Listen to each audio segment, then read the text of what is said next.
Paixão de nosso Senhor Jesus Cristo, segundo João. Naquele tempo, Jesus saiu com os discípulos para o outro lado da torrente do Cedron. Havia aí um jardim onde ele entrou com os discípulos. Também Judas, o traidor, conhecia o lugar porque Jesus costumava reunir-se aí com seus discípulos. Judas levou consigo um destacamento de soldados e alguns guardas dos sumos sacerdotes e fariseus e chegou ali com lanternas, tochas e armas. Então Jesus, consciente de tudo o que ia acontecer, saiu ao encontro deles e disse: A quem procurais? Responderam: A Jesus, o Nazareno. Ele disse: Sou eu. Judas, o traidor, estava junto com eles. Quando Jesus disse: Sou eu, eles recuaram e caíram por terra. De novo lhes perguntou: A quem procurais? Eles responderam: A Jesus, o Nazareno. Jesus respondeu: Já vos disse que sou eu.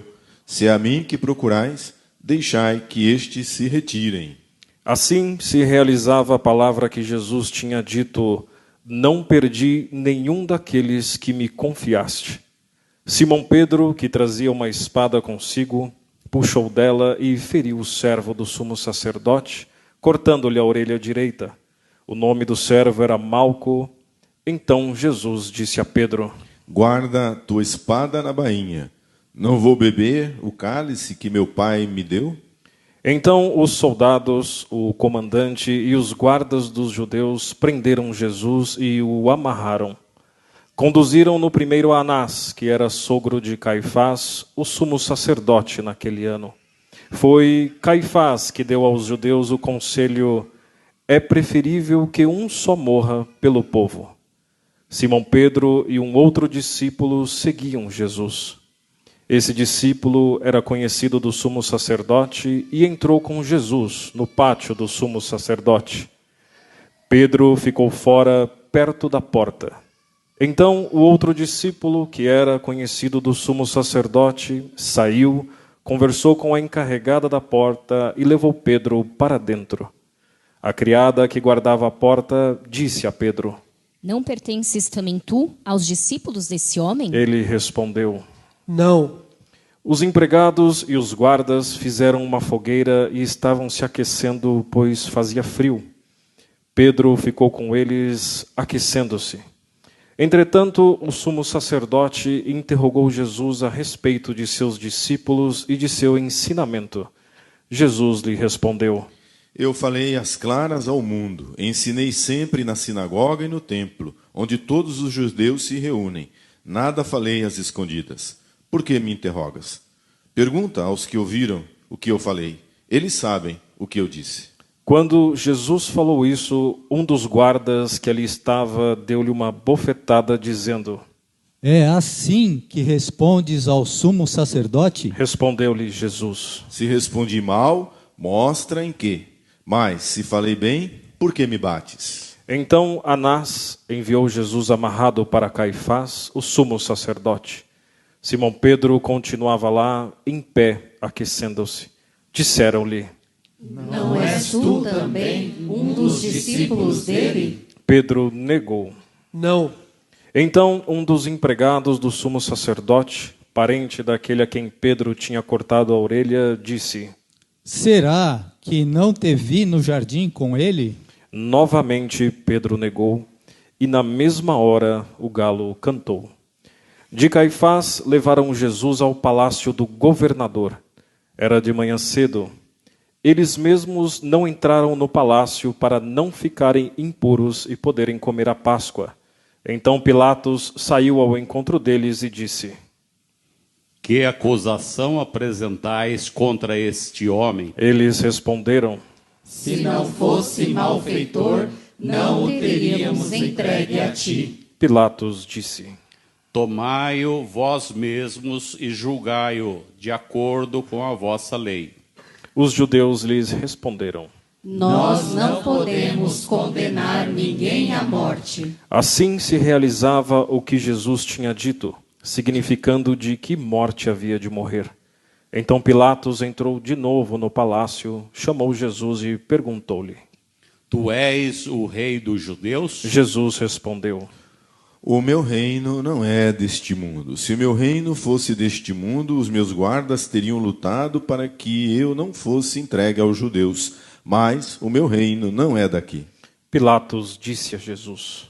Então tu és rei? Jesus respondeu: Tu dizes, eu sou rei. Eu nasci e vim ao mundo para isto, para dar testemunho da verdade. Todo aquele que é da verdade, escuta a minha voz. Pilatos disse a Jesus. O que é a verdade? Ao dizer isso, Pilatos saiu ao encontro dos judeus e disse-lhes: Eu não encontro nenhuma culpa nele, mas existe entre vós um costume, que pela Páscoa eu vos solte um preso. Quereis que vos solte o rei dos judeus? Então começaram a gritar de novo. Este não, mas Barrabás. Barrabás era um bandido. Então Pilatos mandou flagelar Jesus. Os soldados teceram uma coroa de espinhos e a colocaram na cabeça de Jesus. Vestiram-no com um manto vermelho, aproximavam-se dele e diziam: Viva o rei dos judeus! E davam-lhe bofetadas. Pilatos saiu de novo e disse aos judeus: Olhai, eu o trago aqui fora, diante de vós, para que saibais que não encontro nele crime algum. Então Jesus veio para fora, trazendo a coroa de espinhos e o manto vermelho. Pilatos disse-lhes: Eis o homem. Quando viram Jesus, os sumos sacerdotes e os guardas começaram a gritar. Crucifica-o! Crucifica-o! Pilatos respondeu: Levai-o vós mesmos para crucificar, pois não encontro nele crime algum. Os judeus responderam: Nós temos uma lei, e segundo esta lei, ele deve morrer, porque se fez filho de Deus. Ao ouvir essas palavras, Pilatos ficou com mais medo ainda. Entrou outra vez no palácio e perguntou a Jesus: De onde és tu? Jesus ficou calado. Então Pilatos disse: Não me respondes? Não sabes que tenho autoridade para te soltar e autoridade para te crucificar? Jesus respondeu: Tu não terias autoridade alguma sobre mim, se ela não te fosse dada do alto. Quem me entregou a ti, portanto, tem culpa maior. Por causa disso, Pilatos procurava soltar Jesus, mas os judeus gritavam: Se soltas este homem, não és amigo de César. Todo aquele que se faz rei declara-se contra César. Ouvindo essas palavras, Pilatos levou Jesus para fora e sentou-se no tribunal, no lugar chamado Pavimento, em hebraico Gábata. Era o dia de preparação da Páscoa, por volta do meio-dia. Pilatos disse aos judeus: Eis o vosso rei. Eles, porém, gritavam. Fora! Fora! Crucifica-o! Pilatos disse: Hei de crucificar o vosso rei? Os sumos sacerdotes responderam. Não temos outro rei senão César. Então Pilatos entregou Jesus para ser crucificado e eles o levaram. Jesus tomou a cruz sobre si e saiu para o lugar chamado Calvário, em hebraico Gólgota. Ali o crucificaram junto com outros dois, um de cada lado e Jesus no meio. Pilatos mandou ainda escrever um letreiro e colocá-lo na cruz. Nele estava escrito: Jesus Nazareno, o Rei dos Judeus. Muitos judeus puderam ver o letreiro porque o lugar em que Jesus foi crucificado ficava perto da cidade. O letreiro ficava escrito em hebraico, latim e grego. Então os sumos sacerdotes dos judeus disseram a Pilatos: Não escreva o rei dos judeus, mas sim o que ele disse: eu sou o rei dos judeus. Pilatos respondeu: O que escrevi está escrito. Depois que crucificaram Jesus, os soldados repartiram a sua roupa em 4 partes, uma parte para cada soldado. Quanto à túnica, esta era tecida sem costura, em peça única, de alto a baixo. Disseram então entre si: Não vamos dividir a túnica, tiraremos a sorte para ver de quem será. Assim se cumpria a escritura que diz: repartiram entre si as minhas vestes e lançaram sorte sobre a minha túnica. Assim procederam os soldados.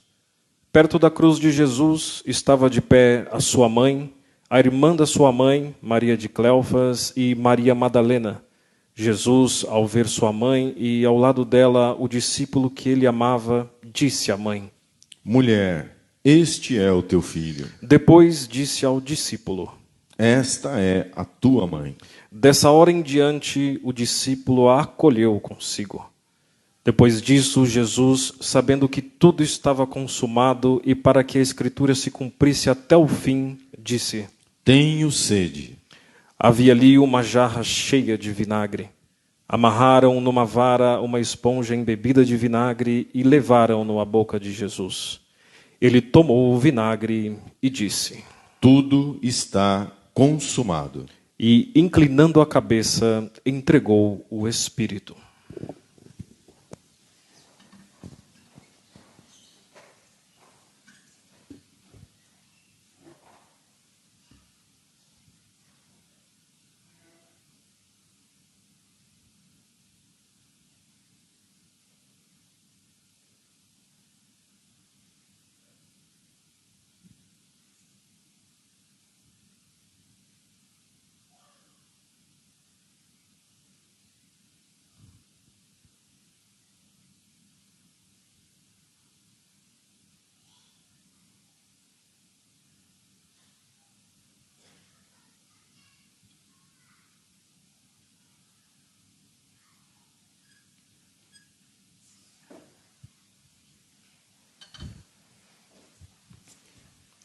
Era o dia de preparação para a Páscoa. Os judeus queriam evitar que os corpos ficassem na cruz durante o sábado, porque aquele sábado era dia de festa solene. Então pediram a Pilatos que mandassem quebrar as pernas aos crucificados e os tirasse da cruz. Os soldados foram, quebraram as pernas de um e depois do outro, que foram crucificados com Jesus. Ao se aproximarem de Jesus e vendo que ele já estava morto, não lhe quebraram as pernas. Mas um soldado abriu-lhe o lado com uma lança, e logo saiu sangue e água. Aquele que viu dá testemunho, e o seu testemunho é verdadeiro. E ele sabe que fala a verdade para que vós também acrediteis. Isso aconteceu para que se cumprisse a escritura que diz: não quebrarão nenhum de seus ossos. E a outra escritura ainda diz: olharão para aquele que transpassaram.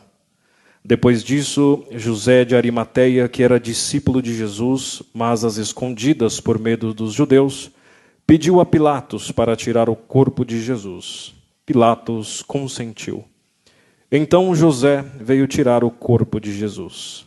Chegou também Nicodemos, o mesmo que antes tinha ido de noite encontrar-se com Jesus.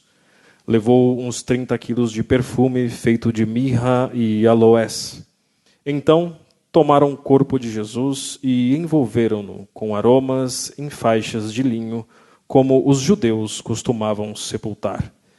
No lugar onde Jesus foi crucificado havia um jardim, e no jardim um túmulo novo onde ainda ninguém tinha sido sepultado. Por causa da preparação da Páscoa e como o túmulo estava perto, foi ali que colocaram Jesus. Palavra da salvação.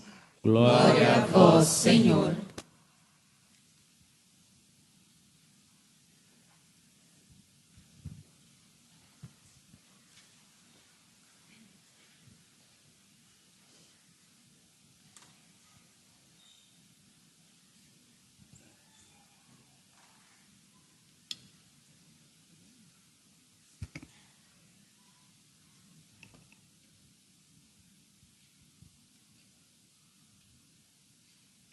Querido Padre Birajara, nosso pároco, queridos irmãos e irmãs, chegamos ao momento final da vida de Jesus Cristo. O profeta Galileu, o profeta do interior, o filho do carpinteiro. Depois de 3 anos de vida pública, depois de ter deixado a carpintaria de Nazaré, depois de ter agitado o interior do país, reunindo discípulos, uma dúzia de pescadores, aos quais ele mostrou um jeito novo de entrar em comunhão com Deus, seu modo de ensinar cativou muita gente no interior. Ele mudou de casa, foi para a região costeira, atraiu ainda mais pessoas. Seu ensinamento era acompanhado da coerência da sua vida, vivia aquilo que ensinava, era acompanhado também dos milagres que ele operava em favor das pessoas que estavam ali ao seu lado. Ele, porém, nunca foi uma unanimidade, nunca foi. Enfrentou oposição religiosa, uma parte porque ele não tinha estudo, era um profeta do interior, sem o estudo dos grandes centros, sem o estudo da capital.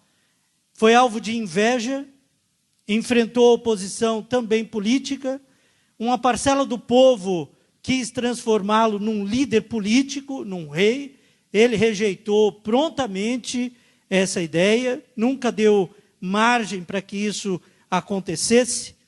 Na cabeça de alguns, o título de filho de Davi servia para pegar em armas e escorraçar os romanos, tal e qual o rei Davi fizera com os filisteus e com os amalecitas.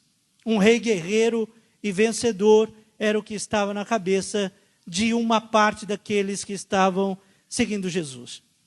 A verdade é que Jesus tinha uma missão maior e mais abrangente do que usar a coroa e sentar-se no trono do rei Davi. O gigante derrotado por Jesus não se chamava Golias, e ele nunca sequer foi desafiado. A missão de Jesus era fazer novas todas as coisas. Era renovar o mundo inteiro, resetar o mundo inteiro, começar tudo de novo. O desafio era destronar o príncipe deste mundo, retirando dele a fonte de seu poder, a fonte de sua força, que é o pecado. E a gente entende aqui o porquê da cruz. Ele sabia muito bem que todo o sofrimento do ser humano, toda a dor humana, toda a angústia humana, todo o medo que nós sentimos, toda a tristeza, toda a aflição, todo o desespero, sempre foi por causa do pecado. Tudo aquilo que a gente padeceu, tudo aquilo que a gente padece, não é outra coisa que não consequência do nosso pecado. A morte é a consequência do nosso pecado. A dor, a tristeza, tudo isso que foi dito aqui, toda a nossa condição, e eu não preciso falar da condição humana aqui, porque nós sabemos muito bem qual é a realidade humana. O que é que a gente está vivendo neste mundo? A nossa situação é uma situação de tristeza, se a gente for ver bem. A nossa realidade, a realidade humana, é uma realidade de tristeza, se a gente for analisar direito. Sim? A gente acaba no nada. O nosso fim é 7 palmos debaixo da terra. E antes deste fim, tem muita dor. Sim, muita dor. Algumas vezes a gente tenta mascarar a nossa realidade, mas não dá muito para mascarar. Ela acaba se manifestando, querendo a gente ou não. Nossa doença, é terrível você se deparar com a doença. É terrível você ter que cuidar de doente. É terrível você ir em hospital. Essa pessoa entubada é uma coisa horrorosa, gente. É terrível isso. Aquela maquininha do lado e a pessoa toda inchada, com fio para tudo que é lado, com um tubo para tudo que é lado, sem poder se mexer. A gente não sabe se está entendendo o que está acontecendo ao redor ou não. É triste o nosso fim. É triste o nosso fim. E depois, antes disso, até tem o nosso pecado. Gente que mergulhou no pecado, que também vive uma situação de degradação. Prostituição é uma situação de degradação. Tem gente que é levada como escrava para se prostituir nestes lugares aí ricos que tem. Levado como escrava, que não tem opção, que vive como escrava, vive se prostituindo, em troco de uma cama, em troco de comida. Isso é nojento de se ver. Isso é nojento de se ver. Depois tem a droga, que lança o homem num estado também terrível. Você olha esses centros aí, que tem muito próximos de nós, gente na droga, gente, a pessoa chupada, seca, feia, descabelada, fedendo, urina, fezes para tudo que é lado, droga, se injetando, um com a seringa do outro, todo mundo ali doente, todo mundo num estado terrível. Isso tudo a gente entende, tudo a gente entendeu que é consequência do pecado. A teologia da igreja, a teologia católica, entendeu isso como consequência do pecado. É consequência do nosso pecado. Não tem outra coisa. É consequência do nosso pecado. E aí o que ocorre? A gente precisava de alguém que entendesse isso. De alguém que entendesse isso. Primeiro, entendesse a real condição, a original condição do ser humano. Qual é a nossa original condição? A nossa original condição é de imagem e semelhança de Deus. Essa é a nossa real e primeira condição. Original condição. Todos nós somos imagem e semelhança do Deus Criador. A gente pode até dizer a criatura preferida, porque em nenhum outro ele colocou, em nenhuma outra criatura ele colocou a sua imagem e a sua semelhança. Existem criaturas que têm mais dons até do que nós, os anjos, os coros angelicais, a gente pode dizer, tem mais dons do que nós, ok, eles têm, mas imagem e semelhança de Deus, eles não são. Eles não são. Em toda a criação, o Senhor deixou impressa a sua digital, a gente pode dizer, tem a marca de Deus em toda a criação, mas igual tem no homem, igual tem na mulher, não existe outro semelhante. Somos nós. Somos nós. E aqui, por causa do pecado, a nossa condição foi destruída, a gente pode dizer. Foi desfigurada. A gente foi desfigurado por causa do pecado. Precisava que alguém fizesse essa ligação. O plano original era elevadíssimo de ser imagem e semelhança de Deus. A situação real não era igual àquela planejada por Deus. A situação real é a situação de degradação. É a situação de degradação. E aí o inimigo de Deus, o primeiro rebelde, debocha do Senhor, debocha de Deus, dizendo, olha aí a sua criatura preferida. Olha aí a sua criatura preferida na prostituição. Não é a criatura preferida de Deus? Olha aí, envolvido com prostituição. Não é a criatura preferida de Deus? Olha aí, quase morrendo por causa de droga. Não é a criatura preferida de Deus? Olha aí, mentindo. Olha aí, matando. Olha aí, fazendo guerra. Não é a criatura preferida de Deus? Que criatura preferida de Deus? Bonita essa, hein? Com 14 anos, com um fuzil na mão. Que criatura preferida de Deus, bonita é essa daqui, vendendo droga para criança.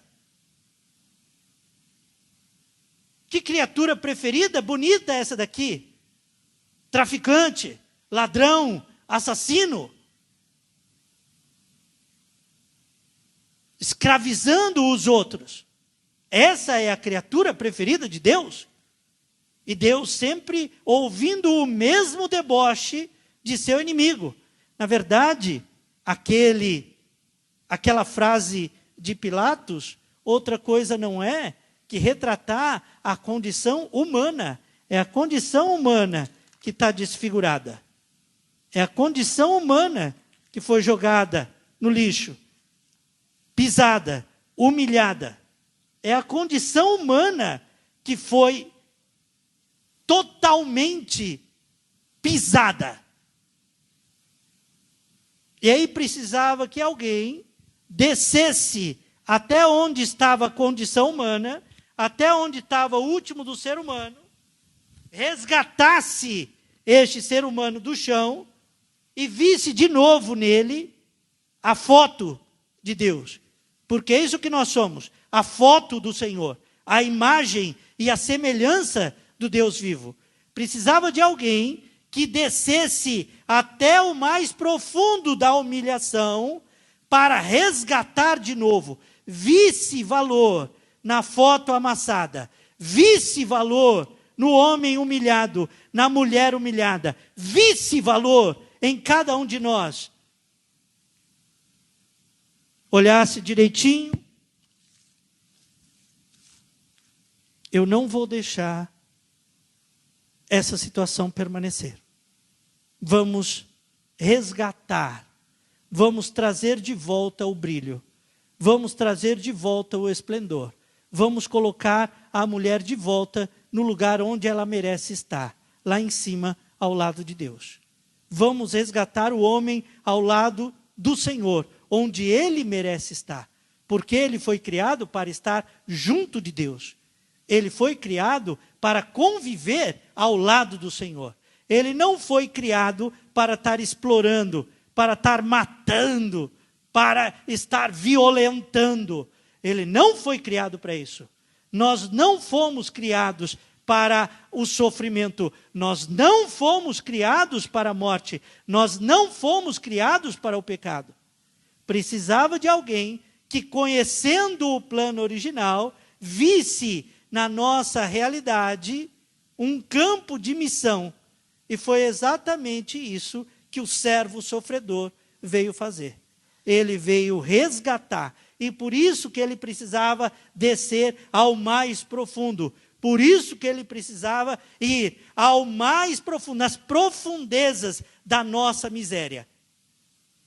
Por isso que ele tinha que ir até lá. Porque lá está o último dos homens. Lá está a última das mulheres.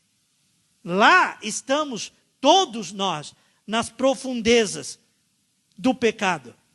Por isso que ele desceu até onde dava para descer. Até o mais profundo, para puxar todo mundo de volta.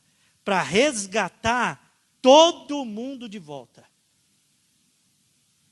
A gente falou aqui da figura que Isaías invoca nos cantos do servo sofredor. Este de hoje é o último canto, o quarto canto do servo sofredor. A gente falou da figura do Goel. Goel é o resgatador, é aquele que vai pagar a fiança do que está preso. Tem alguém preso lá.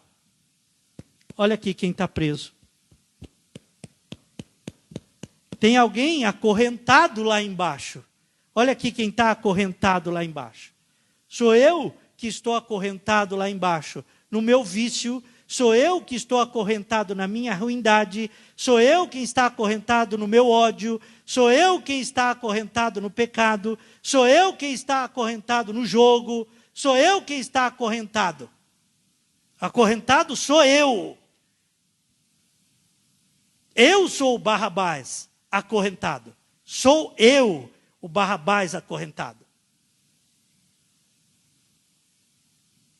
Eu sou o desprezível, que ninguém tem nem coragem de olhar. E quando olha tem nojo. Somos nós por causa do pecado. Não se deixe iludir por uma aparência.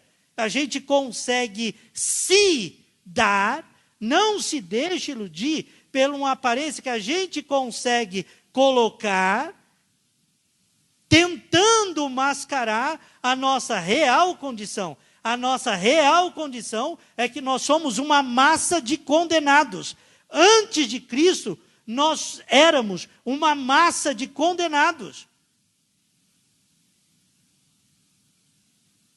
Uma massa de condenados, é isso que a gente era antes dele. Hoje, graças a Deus, graças à sua bondade, graças à sua cruz, estamos cantando os louvores do Senhor e fomos readmitidos à graça. Mas antes dele, o que a gente era, uma massa de condenado. Todos pecaram, diz São Paulo, e todos estão destituídos da graça de Deus, da presença de Deus. Todos, sem nenhuma exceção, todos pecaram. E todos estão destituídos da graça de Deus.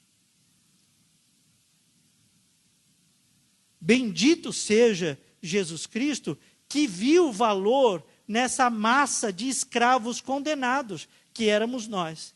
Desceu dos céus e veio resgatar do lixo essa massa de condenados. Veio resgatar da prisão essa massa de condenados. Aqui, sim, está o verdadeiro combate. Por isso é que Jesus rejeitou a coroa de Davi, por isso que Jesus rejeitou o trono de Davi, porque ele estava olhando para um objetivo muito maior. Eu não estou aqui para expulsar os romanos, como Davi expulsou os filisteus. Eu não vim lutar contra romanos. Eu não vou pegar em espada e pau para lutar com o romano. Pedro quis fazer isso. Feriu, decepou a orelha de Malco. Jesus na hora o censurou. A gente não veio para pegar em espada, Pedro. Guarda a espada. Não foi para isso que eu vim. Não é para isso. O que eu vim para fazer tem muito mais importância do que lutar com espada e com pau. O que a gente veio aqui fazer foi resgatar a dignidade do ser humano. E não foram os romanos que destruíram a dignidade do ser humano. Quem destruiu a dignidade do ser humano foi o pecado, foi o demônio. A gente, em primeiro lugar, precisa, se a gente não toma consciência do dano do pecado, fica muito difícil entender a importância da cruz. Fica muito difícil entender o valor da cruz se a gente não toma consciência do pecado. Se a gente não entende o que o pecado faz com a gente. E degrada, afasta de Deus. Faz que a gente perca a imagem e semelhança do Criador. Se a gente não entende isso, se a gente não entende que todo o nosso sofrimento é consequência do pecado, se a gente não entende isso, e quem não entende isso, não consegue ver valor na cruz. Não consegue ver valor na obediência de Jesus até o final. Não consegue ver força em Jesus, porque a história de Jesus acaba de uma maneira feia. É feio esse fim. Se ser condenado é uma coisa feia. Ser arrastado pela rua é uma coisa feia. Passar a noite inteira apanhando é uma coisa feia. Bateram com um pedaço de cana na cabeça dele. Coisa horrorosa isso. Apanhar de cana é horrível. A noite inteira apanhando. A tradição diz que ele estava atado à coluna. Entrou até para a piedade da nossa oração. Jesus Cristo atado à coluna com uma roupa fingindo ser um rei e apanhando de cana com uma coroa de espinho forçada, com a cana cravada na sua cabeça, no seu crânio. Isso é um fim deplorável. Que valor tem isso? Que valor tem a cruz? Que valor tem a humilhação? A gente falava aqui essa semana Ninguém quer ser humilhado, ninguém quer ser rejeitado, ninguém quer apanhar, ninguém quer passar vergonha. Eu não quero passar vergonha. Eu não quero passar vergonha na frente de ninguém. Ninguém quer isso. E foi assim que ele terminou a vida dele. Depois de ser aclamado, hosana para lá, hosana para cá, depois de multiplicação de pães, depois de curar surdo, curar mudo, expulsar demônio, multiplicar pão, aquele monte de gente comendo, aquele monte de gente feliz, para acabar assim? Nem os próprios discípulos gostariam disso. E os próprios discípulos tentaram dissuadi-lo, dizendo, não, isso de cruz não vale a pena. E quando Pedro tentou dissuadi-lo, ele disse, você está pensando que nem o demônio, Pedro. Pode ir embora. Quando falaram também para ele ir por outro caminho, ele disse, mas foi exatamente para isso que eu vim. Foi exatamente para isso que eu vim. Quando Pedro toma a espada e fere o servo, Malco, Jesus falou, não, eu por acaso não vou beber o cálice que o Pai me manda beber? Eu não vou cumprir a missão que o Pai me manda cumprir? Eu não vou resgatar as pessoas do pecado? Se não for para resgatar as pessoas do pecado, eu vim à toa. Eu vim justamente para resgatar os homens e mulheres do pecado, para dar-lhes liberdade, porque eles não sabem o que é liberdade. Eles nunca viveram na liberdade, porque são escravos do pecado. Aquele que peca é escravo. Eles sempre viveram como escravos. Eles não sabem o que é ser livre. Acham que sabem o que é ser livre, mas na verdade não sabem o que é ser livre. Eu vim para mostrar para eles de verdade o que é a liberdade, porque eles ainda não sabem. E a verdadeira liberdade, podemos dizer, a única liberdade é viver sem pecado. É viver na graça de Deus. É viver como Deus nos manda. E aí Jesus mostra a sua força, vivendo como o Pai manda até o final. Não cedeu, não negociou, não voltou atrás, não correu da luta, foi até o fim. Até o fim. É que eu lembro a palavra do Padre Birajara ontem, que o amor que não vai até o fim pode ser chamado de qualquer outra coisa, de amor não pode ser chamado. De amor não pode ser chamado. O amor que não vai até o fim, o amor que não luta pelo outro, o amor que não protege o outro, o amor que não resgata o outro, o amor que não se rebaixa onde o outro está, não pode ser chamado de amor, pode ser chamado de qualquer coisa. Se você faz pouco caso de quem está sofrendo, por favor, não diga que ama, porque você não ama.